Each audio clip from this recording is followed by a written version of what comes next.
Hi, I'm Svenja, and today I'll tell you a little bit more about Time to Think coaching. Time to Think coaching is a very non-directive way of helping you think for yourself.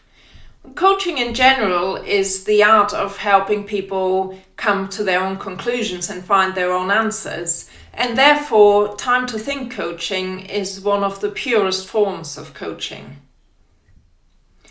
The idea is that I, as your coach or thinking partner, create an environment that helps you to think well for yourself. We call it the thinking environment, and it has 10 components: attention, equality, ease, appreciation, feelings, information, encouragement, difference, incisive questions, and place. If all these 10 components are optimized, your own thinking will be at its best.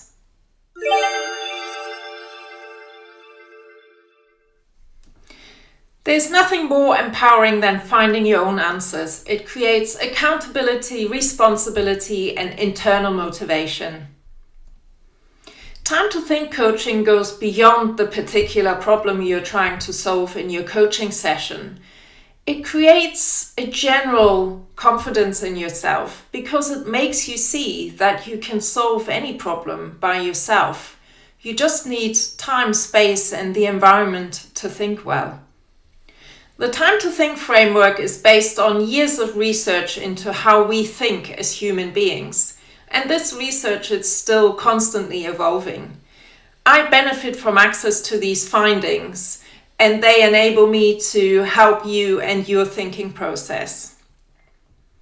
The findings say that we think best if we focus on one thing. In addition to this focus, I can also help you overcome blocks. These often come in the form of untrue assumptions which we make about ourselves and the world around us.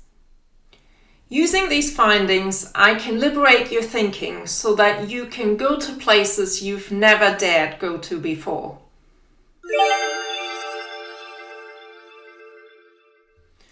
There are lots of different coaching approaches out there. All of them focus on asking you questions.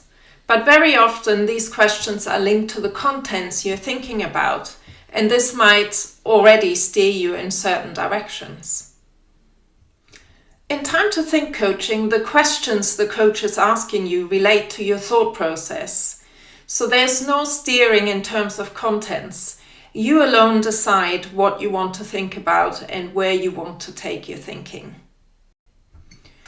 Even if I, as your coach, don't fully understand where your thinking is taking you, that doesn't matter, as I'm not listening and paying attention to you to respond or to satisfy my own need to understand or to think about what my next question will be. My next question is only driven by what you need to continue to think well. It's process driven. One of the pillars of Time to Think coaching is no judgment. Now, I think most coaches will aim not to judge you, but I do think that in the thinking environment this is more pronounced because you drive your own contents. Another really important part of Time to Think coaching is that I, as your coach, promise not to interrupt you. Now, most coaches will use silence as a tool and they will want you to talk for most of the session. But the promise not to interrupt is more powerful than that. It provides ease and it relaxes you while you think, and it slows down your mind. And paradoxically, that means you can think quicker and more precisely. If I promise not to interrupt you, you will have to tell me when you finish thinking for that moment. Sometimes there's a pause and then you continue thinking. If I talked before you told me that you needed another question, I might inadvertently interrupt your flow. We think in waves. This means you might say to me, I've finished thinking, but then there's more. That's why sometimes I might ask you the same question twice, or I would say, what more or how else? That's because our findings tell us if there's one wave of thinking, there might be another wave. That's normal, and you will be able to witness this during our sessions. And it's totally up to you. If I ask you what more and there isn't anything that you want to say, just tell me. It's totally up to you. Because of everything I've just explained to you, a Time to Think coaching session might feel a bit different from a normal conversation. That's okay, it's meant to be different.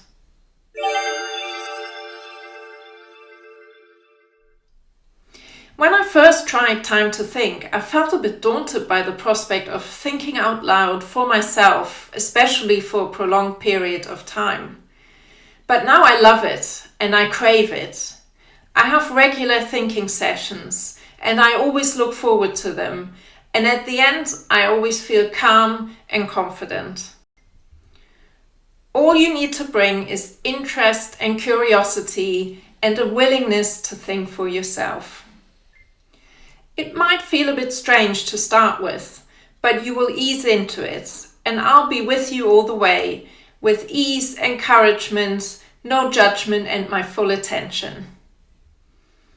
It can help to come with a specific topic that you want to think about, but if you don't have one, don't worry. You can either identify a topic when you start thinking for yourself, or I can ask you some open questions that might spark some ideas. Think of the component of place. Make sure that you're not disrupted by anything or anyone, and be in a comfortable space. Bring everything that you need, like water or a notebook or anything else that might be useful to you. Finally, don't be afraid to bring your whole true self to the session, because the more of yourself you bring, the better you will think for yourself.